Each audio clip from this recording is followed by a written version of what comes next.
Kasus pembunuhan di minimarket Gambir. Sakit hati karena candaan korban pembunuhan yang terjadi di minimarket di Gambir, Jakarta Pusat, telah mengejutkan banyak orang.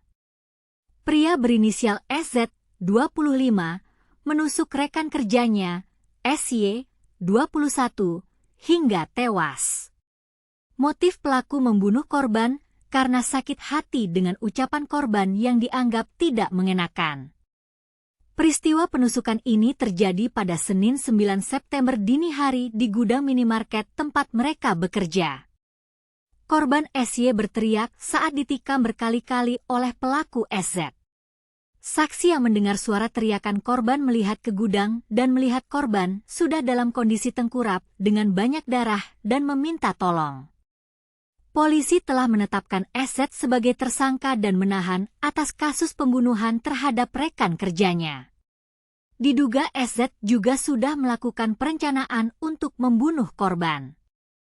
Pria SZ dijerat dengan pasal 340 KUHP Jo pasal 338 KUHP motif pelaku membunuh korban karena sakit hati dengan perkataan korban. Perkataan itu adalah candaan korban kepada pelaku. Motifnya sakit hati, jatuhnya sakit hati. Ada perkataan korban yang bikin pelaku sakit hati, dikata Kapolsek Gambir Kompol Jamalinus Nababan. Pelaku mengaku sakit hati karena perkataan korban yang dianggap tidak pantas. Perkataan tidak mengenakan menurut pengakuan dari saudara SZ, adanya kata-kata yang tidak pantas dari korban mengenai alat kelamin dari si korban. Yaitulah, jadi, kalau mau duit nih isep ini saya. Kira-kira begitu, dan itu ternyata sangat menyakiti hati pelaku, ujarnya. Setelah sakit hati, pelaku langsung menusuk korban dengan pisau yang biasa digunakan untuk bekerja oleh karyawan di situ. Kemudian pelaku sudah gusar karena pelaku mengetahui di tempat itu ada pisau yang biasa digunakan untuk bekerja oleh karyawan di situ. Maka dia mengambil pisau tersebut dan melakukan perbuatan, jelasnya. Pelaku juga mengaku menyesali perbuatannya membunuh rekan kerjanya.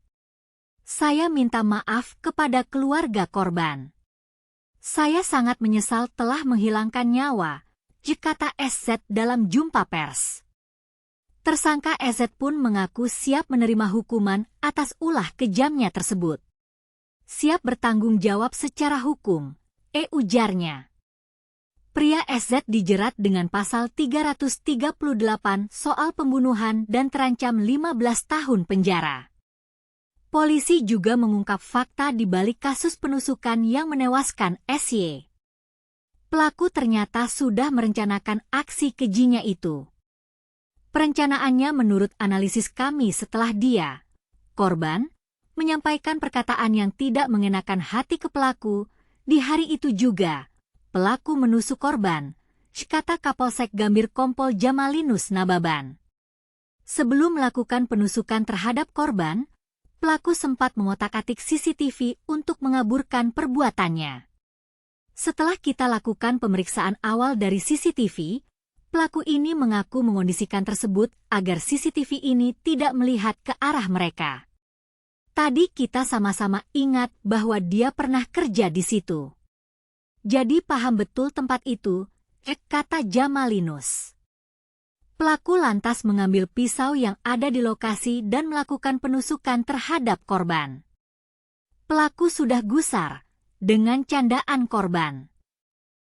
Karena pelaku mengetahui di tempat itu ada pisau yang biasa digunakan untuk bekerja oleh karyawan di situ, maka dia mengambil pisau tersebut dan melakukan perbuatan, kata dia. Korban sempat berteriak saat ditikam pelaku hingga mengundang saksi mendatang gudang. Alih-alih berhenti, pelaku disebut mengejar saksi sembari menenteng senjata tajam tersebut. Saksi dengar suara teriakan yang semakin keras. Selanjutnya saksi melihat ke gudang dan melihat korban sudah dalam kondisi tengkurap dengan banyak darah dengan meminta tolong, jelasnya. Kasus pembunuhan ini telah menyebar ke masyarakat dan membuat banyak orang berduka cita. Kita berharap agar kejadian seperti ini tidak terulang lagi di masa yang akan datang. Kesimpulan kasus pembunuhan di minimarket Gambir ini telah menunjukkan bahwa sakit hati karena perkataan korban dapat menyebabkan seseorang melakukan perbuatan kejam. Kita harus lebih berhati-hati dalam berbicara agar tidak menyakiti hati orang lain. Selain itu, kita juga harus lebih siap dalam menghadapi situasi yang tidak diinginkan dan tidak melakukan perbuatan yang dapat menyebabkan korban jiwa. Kita berharap agar pelaku dapat mempertanggungjawabkan perbuatannya dan menerima hukuman yang setimpal.